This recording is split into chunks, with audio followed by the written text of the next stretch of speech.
Hi there, welcome to my views and news. Two news stories for you. Firstly, I did a video yesterday. I told you that Djibouti had several options to uh, create an impact to stop the implementation or to have an impact on the implementation of Ethiopia's Somaliland MOU. It seems Djibouti is busy. From day one, Djibouti busy since the MOU has been assigned. Now, uh, reports are coming in about messages delivered to Ethiopian defense minister. Details for you. Secondly, how the conflict in Amhara region is destroying the region. I want to share with you. People say, Sajid, you support Fano, you exaggerate Fano's activities, but how people are suffering and how government is suffering, and can government sustain, can government survive keeping in view the losses it is suffering, we'll have a look at in this video.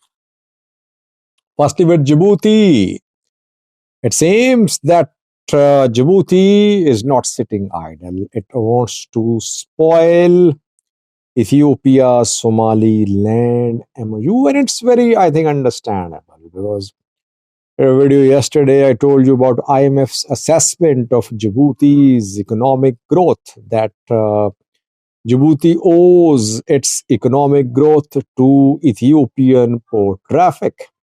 And if Ethiopia stops using Djibouti's ports, Djibouti will be in trouble. Maybe Djibouti will find alternatives, we don't know. But Djibouti's economy will take a serious hit.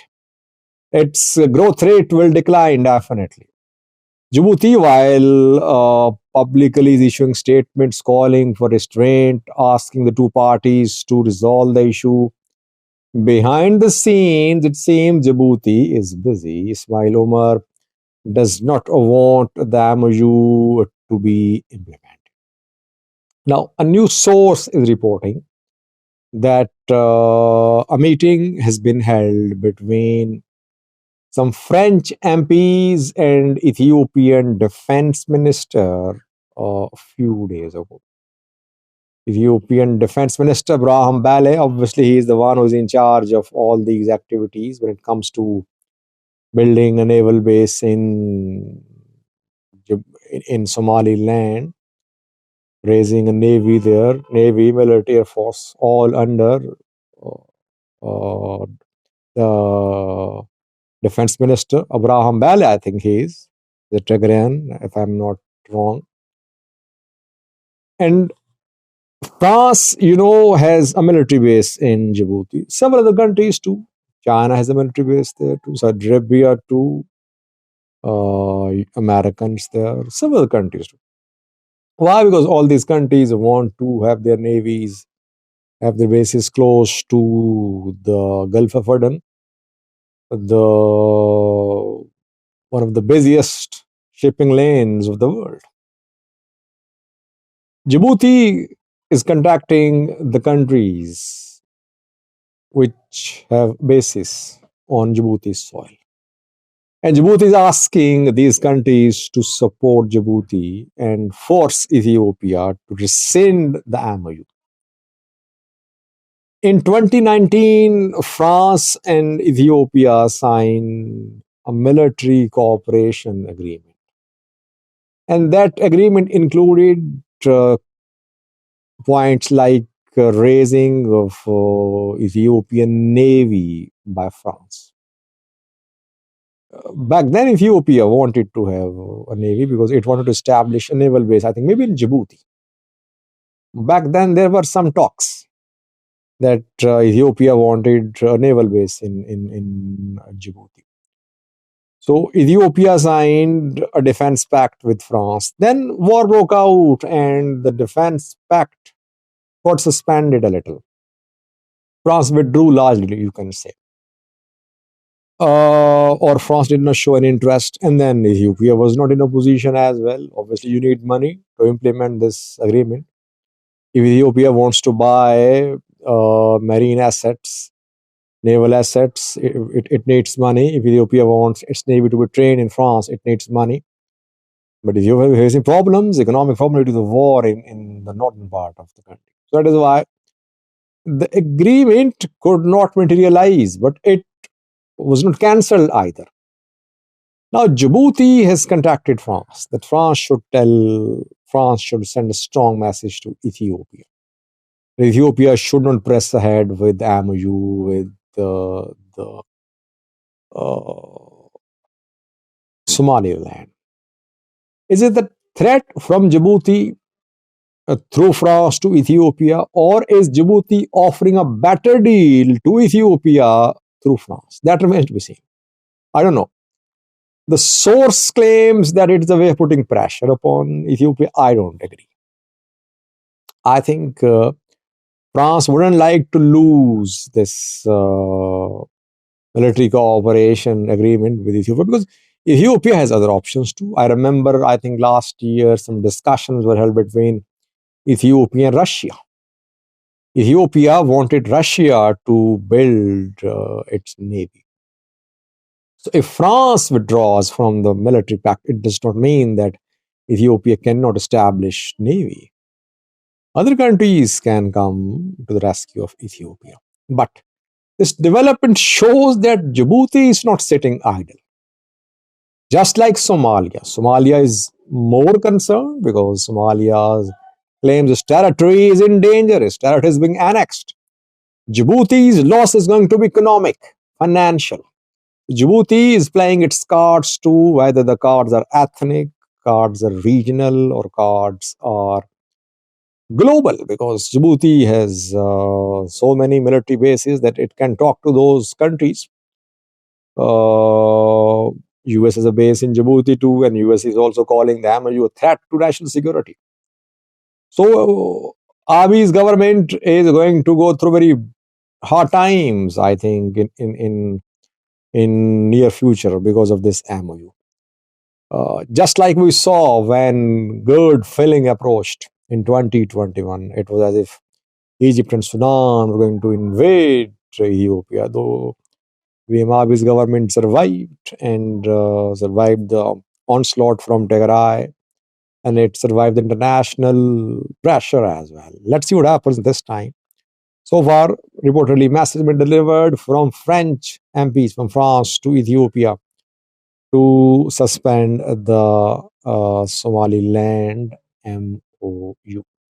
I think a better option for Djibouti would be remain a partner with Ethiopia. Ethiopia has made up its mind. Ethiopia won't withdraw. That's my assessment, by the way. I don't talk to Ethiopian government officials. I have no contact with them. My assessment is that Ethiopia is convinced it wants access to sea. Djibouti, if it tries to stop Ethiopia, yes, it can create a problem for Ethiopia. Some problems, not long term, short term problems. But those problems even will force Ethiopia that Ethiopia should get access to the port in other country as soon as possible.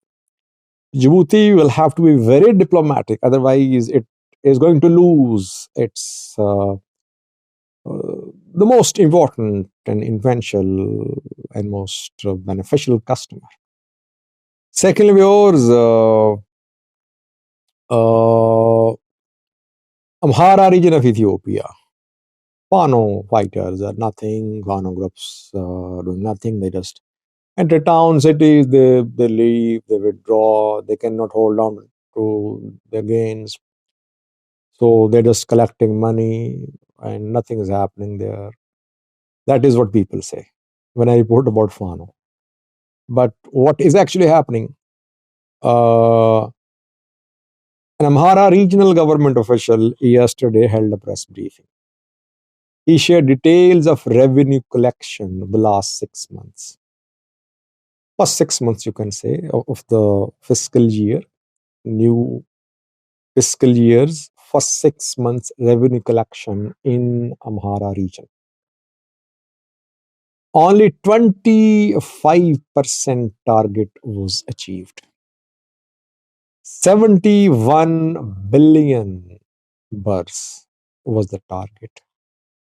17 billions were collected in the Amhara region. Main reason is the ongoing security situation and instability in the Amhara region. Business is closed, no investments coming, roads remain blocked as well. Businessmen are running from the region. Main roads which are used for movement of cargo vehicles remain closed as well. This is what is happening. Isn't it a blow to a government which is in talks for a bailout package, whose currency is declining, whose birr is declining, and who's finding it difficult to convince foreign companies to continue their operations on its soil? This is the situation whether foreign fighters are in Gondar, Bahirdar, Birhan or not. Impact is there.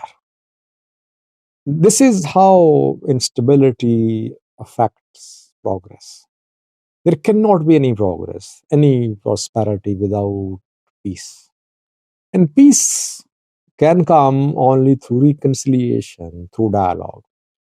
Yes, guns are silenced through talks, but after that, you need reconciliation. Reconciliation which leads to people sit and reach some common ground to work for the betterment of the country, which is not happening, unfortunately.